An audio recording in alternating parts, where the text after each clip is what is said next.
مفتی محمد تقی عثمانی عالم اسلام کے ایک بلند پایہ عالم دین، شیخ الحدیث، شریعت اسلامی کے مانے گئے فقیہ العصر، اسلامی معاشیاتی نظام کی ماہر شخصیت ہیں۔ آپ کا شمار عالم اسلام کے چند ممتاز شخصیات میں ہوتا ہے۔ اس وقت عالمی سطح پر شیخ الاسلام مفتی محمد تقی عثمانی صاحب کی علمی اور دینی خدمات کی غیر معمولی مقبولیت ہے۔ خاص طور پر معاشیات اور اسلامک بینکنگ کے حوالے سے آپ کی خدمات تجدیدی اور انقلابی ہیں۔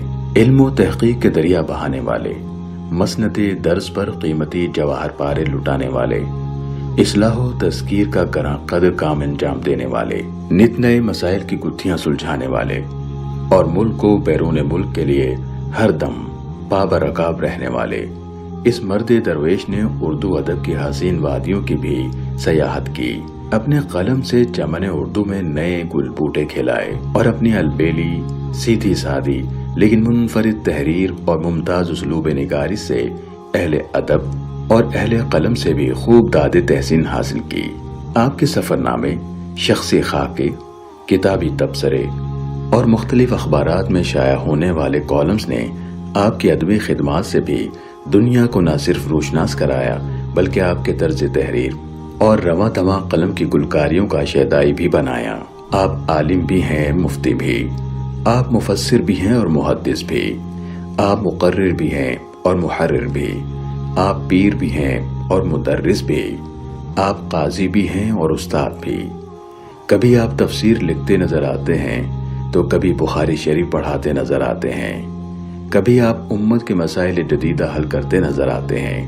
مفتی محمد تقی عثمانی کی دنیا میں مقبولیت کی بڑی وجہ آپ کا دینی علوم کے ساتھ ساتھ دنیاوی فنون میں ماہر ہونا اور اپنی ان خدمات کے ذریعے لوگوں کو فائدہ پہنچانا ہے۔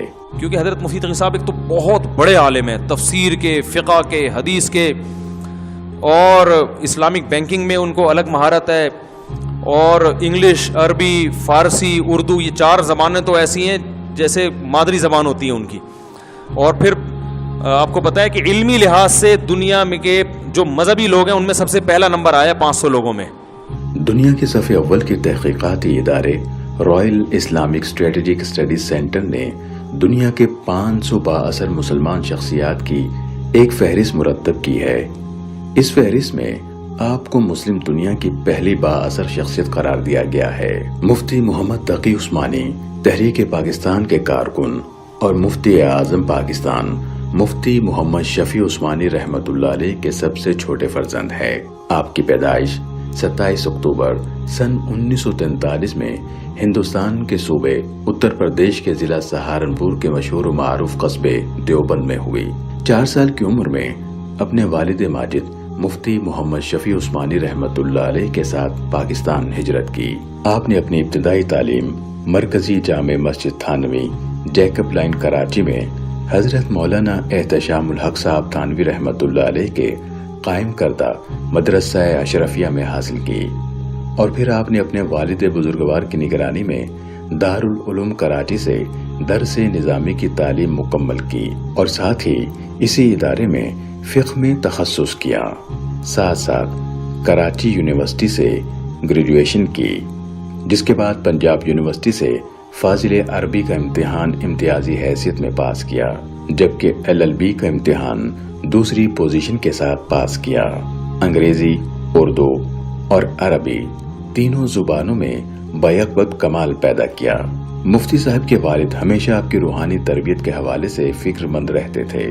اسی بابت آپ نے مفتی صاحب کو اپنے وقت کے سب سے بڑے شیخ اور عارف باللہ ڈاکٹر عبدالحی صاحب رحمت اللہ علیہ کی صحبت اختیار کرنے اور ان سے روحانی تعلق استوار کرنے کا حکم دیا۔ آپ نے والد کے حکم پر شیخ کی صحبت اختیار کی تو کچھ ہی عرصے ان کی شخصیت سے اتنے متاثر ہوئے کہ فوراً ہی ان سے بیعت ہو گئے۔ کچھ ہی عرصے میں آپ اپنے شیخ کے خاص مریدوں میں شمار ہونے لگے۔ عارف باللہ ڈاکٹر عبدالحی صاحب عارفی رحمت اللہ علیہ کے انتقال کے بعد آپ ان کے خلیفہ مجاز ہیں۔ آپ نے اپنے وقت کے تقریباً تمام جید علماء کرام سے حدیث کی اجازت حاصل کی۔ ان علماء میں خود آپ کے والد گرامی مفتی محمد شفیع عثمانی صاحب رحمت اللہ علیہ کے علاوہ مولانا محمد ادریس کاندلوی اور مولانا محمد زکریا کاندلوی رحمہ اللہ شامل ہیں۔ مفتی محمد تقی عثمانی صاحب کا نام پہلی مرتبہ اس وقت سامنے آیا جب آپ نے شیخ الحدیث حضرت مولانا یوسف بنوری رحمۃ اللہ علیہ کی ہدایت پر سن 1974 کی قادیانی مخالف تحریک میں اپنا اہم کردار ادا کیا۔ قادیانیوں کو غیر مسلم قرار دینے کی اس تحریک میں آپ نے مولانا سمیع الحق شہید رحمۃ اللہ علیہ کے ساتھ مل کر ایک دستاویز تیار کی جو قادیانیوں کے خلاف پارلیمنٹ میں پیش کی گئی۔ سن 1977 میں سابق صدر جنرل ضیاء الحق نے اسلامی نظریاتی کونسل کی بنیاد رکھی۔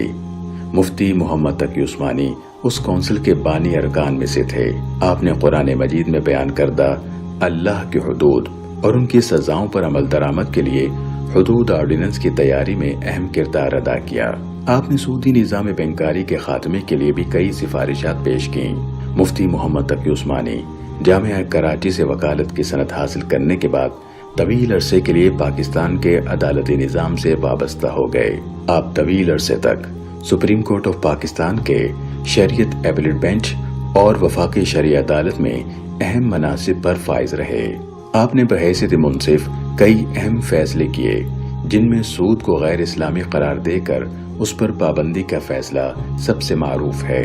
سن 2002 میں اسی فیصلے کی پاداش میں سابق ڈکٹیٹر جنرل پرویز مشرف نے آپ کو آپ کے عہدے سے برطرف کر دیا۔ مفتی محمد تقی عثمانی تدریس کے شعبے سے بھی وابستہ ہیں۔ آپ دارالعلوم کراچی میں صحیح بخاری، فقہ اور اسلامی اصول معیشت پڑھاتے ہیں۔ اس کے علاوہ مختلف ملکی و غیر ملکی جامعات وقتاً فوقتاً اپنے یہاں آپ کے خطبات کا انتظام کرتی رہتی ہیں۔ آپ چند برسوں سے جامعہ دارالعلوم کراچی میں درس بخاری بھی دے رہے ہیں۔ پہلے آپ ایک فقیہ کی حیثیت سے جانے جاتے تھے اور اب دنیا آپ کو ایک محدث کی حیثیت سے بھی جانتی ہے۔ یہی وجہ ہے کہ علماء کرام نے آپ کو شیخ الاسلام کا لقب عطا کیا ہے۔ مفتی صاحب نے شریعت کی حدود میں رہ کر بینکاری کا ایسا نظام وضع کیا ہے جو عصر حاضر کے تمام معاشی تقاضوں کو پورا کرتا ہے۔ مولانا محمد تقی عثمانی پوری دنیا میں ہماری علمی اعلان و روایت کی نمائندگی کرتے ہیں اور ہماری پاکستان کی علمی آبرو ہیں۔ مفتی صاحب کے اس نظام کو اسلامی فقہ اکیڈمی کی منظوری کے بعد ساری دنیا میں نہایت تیزی سے اپنایا جا رہا ہے۔ اس وقت مفتی محمد تقی عثمانی صاحب کے اصولوں پر درجنوں اسلامک بینک کام کر رہے ہیں۔ کینیڈا کے کئی اسلامک بینکوں نے ایک سال نہایت کامیابی سے کام کرتے ہوئے 200% سے زائد منافع کمایا ہے۔ مفتی صاحب خود 8 اسلامی بینکوں کے مشیر کے طور پر کام کر رہے ہیں۔ مفتی صاحب اسلامی مالیاتی اداروں کے اکاؤنٹنگ اور آڈیٹنگ آرگنائزیشن کے چیئرمین بھی ہیں۔ یہ تو اللہ تقی عثمانی مدذلہ والجزا دے کہ انہوں نے تمام علماء کی طرف سے فرض کفایہ ادا کر کے اقتصادیات پہ کتابیں لکھ دی۔ مفتی محمد تقی عثمانی نے جس آنگن میں آنکھیں کھولیں وہاں ہر طرف علم کی چاشنی تھی۔ والد ماجد مفتی اعظم ہونے کے ساتھ ساتھ خوش اسلوب شاعر بھی تھے اور بڑے بھائی ذکی کیفی ادبی دنیا کی معروف و ممتاز شخصیت رہیں۔ اسی نسبت سے آپ کے گھر ادیبوں اور شعراء کی آمد بکثرت ہوتی۔ نامور مصنفین اور قلمکار حضرات کی محفلیں بھی آراستہ ہوتی رہتی۔ سن 1386 ہجری میں ماہنامہ البلاغ کا اجرا عمل میں آیا۔ یہ آپ کی ادبی اور شاہکار تحریروں کا اصل میدان رہا ہے اور سال ہر سال سے آپ کا قلم پوری آب و تاب کے ساتھ علم و تحقیق اور شعر و ادب کے موتی بکھیرتا اور قومی، ملی اور عالمی حالات کے تجزیے پر چل رہا ہے۔ اس وقت البلاغ اردو، انگلش اور عربی میں شائع ہو رہا ہے اور رسائل و مجلات کی بھیڑ میں البلاغ کا اپنا ایک منفرد علمی معیار ہے جو بلا شبہ مفتی محمد تقی عثمانی صاحب کے قلم کی دین ہے۔ مفتی محمد تقی عثمانی صاحب کے قلم کی رنگینی اور دلکشی کا سب سے بڑا مظہر آپ کے سفر نامے ہیں جو بلا شبہ آپ کے ادبی ذوق و مزاج کی بہترین تصویر کشی کرتے ہیں۔ بلکہ آپ نے اپنے سفر ناموں میں اردو ادب کی نئی روایتوں کو زندہ کیا اور بہت ہی پر لطف انداز میں قارئین کو سفری ادب سے آشنا کیا۔ مفتی محمد تقی عثمانی صاحب کے سفر ناموں کا رنگ و آہنگ سب سے منفرد اور دل فریب ہے، جس میں ادب کی حلاوت و چاشنی بھی اور ذوق و جذبات کو تسکین دینے والی شاعری کا امتزاج بھی۔ تاریخ اور جغرافیہ، حالات کا تجزیہ اور درپیش مسائل کا حل بھی موجود ہے۔ آپ کے سفر نامے اگر ایک طرف تاریخی دستاویز کی حیثیت رکھتے ہیں تو دوسری جانب اردو ادب کے حوالے سے نہایت معتبر اور مستند مقام کے حامل ہیں۔ آپ کے سفر ناموں میں سفر در سفر، دنیا میرے آگے اور جہان دیدہ کے کئی ایڈیشن شائع ہو چکے ہیں، اور تازہ اسفار کی رودات ماہنامہ البلاغ کی زینت بنتی رہتی ہے۔ مفتی محمد تقی عثمانی صاحب نے نثر میں قیمتی شہپاروں کو پیش کرنے کے ساتھ ساتھ نظم میں بھی اپنے قلبی احساسات اور شوق و جذبات کا اظہار کیا، اور اسی انداز میں کیا جس انداز میں ان کے پیشرو اکابر علماء نے کیا۔ مفتی محمد تقی عثمانی صاحب کی شاعری قلبی سوز و گداز اور روح کے احساسات کا نام ہے، جہاں ایک محب حقیقی الفاظ کے پیرہن میں اپنی وارفتگی کا اظہار کرتا ہے اور اپنے سلگتے جذبات کی ترجمانی کرتا ہے۔ مفتی محمد تقی عثمانی صاحب کے اشعار میں الفاظ و معانی کا ایک سیل رواں موجزن رہتا ہے اور محبتوں کے دریاؤں میں تلاطم برپا ہو جاتا ہے۔ آپ کو شعری ذوق والد بزرگوار مفتی محمد شفیع عثمانی رحمت اللہ علیہ کی صحبت، برادر مکرم ذکی کیفی کی شفقت اور مرشد ڈاکٹر عبدالحی عارفی کی در دولت سے ملا۔ آپ نے اس ذوق کو پروان چڑھایا اور پھر لالا و گل کی سیج پر گل بوٹے کھلانا شروع کیے۔ مفتی تقی عثمانی صاحب کی شاعری میں نظم و غزل بھی ہے، دعا و مناجات بھی، حمد و نعت بھی ہے، مرثیہ و فراق و جدائی کا غم و درد بھی، لیکن یہ روایتی طرز پر نہیں بلکہ ایک نئے اسلوب و انداز میں ہے۔ اسلامی ترقیاتی بینک نے پاکستان کے نامور عالم دین مفتی محمد تقی عثمانی کی اسلامی بینکنگ کے فروغ کے لیے خدمات کے اعتراف کے طور پر انہیں خصوصی اعزاز سے نوازا ہے۔ آپ نے علامہ شبیر احمد عثمانی رحمت اللہ علیہ کی معروف مگر نامکمل شرح مسلم فتح الملہم کو مکمل فرمایا، جو تکملہ فتح الملہم کے نام سے معروف ہے۔ علم حدیث کے حوالے سے آپ نے گراں قدر خدمات سر انجام دی ہیں۔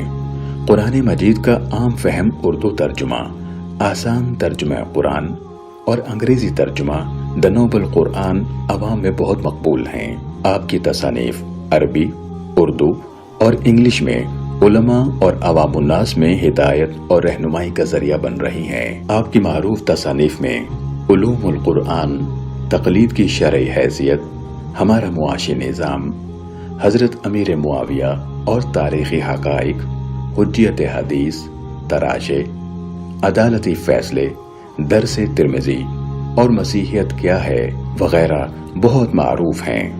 مولانا محمد تقی عثمانی ایک عظیم عالم دین ہیں اور بہت بڑے مذہبی سکالر ہیں۔ اللہ تبارک و تعالیٰ نے صرف ان سے نہیں، ان کی نسل سے دین کا ایک بہت بڑا کام دیا ہے۔ حضرت مولانا تقی عثمانی نے آسان ترجمۃ القرآن ایک ایسا ترجمہ لکھا ہے کہ جسے ایک عام فہم تھوڑا بہت اردو پڑھا لکھا آدمی بھی اس سے قرآن پاک کا مفہوم سمجھ سکتا ہے۔ اور ایسے ہی علامہ عثمانی کے اصلاحی خطبات، وہ میں سمجھتا ہوں کہ صرف علماء نہیں بلکہ عامت الناس ہر گھر کے لیے وہ ایک بڑا قیمتی اثاثہ اور سرمایہ ہے۔ ایسے ہی علامہ تقی عثمانی کو اللہ نے یہ عظمتیں دی کہ دینی دنیاوی تمام علوم میں مہارت کاملہ رکھتے ہیں، جس کی وجہ سے وہ پاکستان میں وفاقی شرعی عدالت میں 7 سال تک تقریباً جج بھی رہے، اور ہر دور میں ہر حال میں وطن عزیز پاکستان کی بقا، سلامتی اور حفاظت کے لیے وہ انہوں نے اپنی پوری زندگی وقف کی۔ مفتی محمد تقی عثمانی صاحب نے ہر میدان میں اپنی خودداد صلاحیتوں کا اظہار فرما کر اپنی محبوبیت کو دل و جان میں پیوست کر دیا ہے۔ آپ کو پوری دنیا میں علم و تحقیق اور فقہ و فتاوی کے حوالے سے خوب جانا جاتا ہے، بلکہ استناد بھی کیا جاتا ہے۔ مفتی محمد تقی عثمانی صاحب کا علمی اور ادبی سفر جاری ہے۔ اللہ تعالیٰ ان کی عمر میں برکت عطا فرمائے اور اسی طرح تشنگان علم و ادب کو فیض یاب کرتے رہیں، آمین۔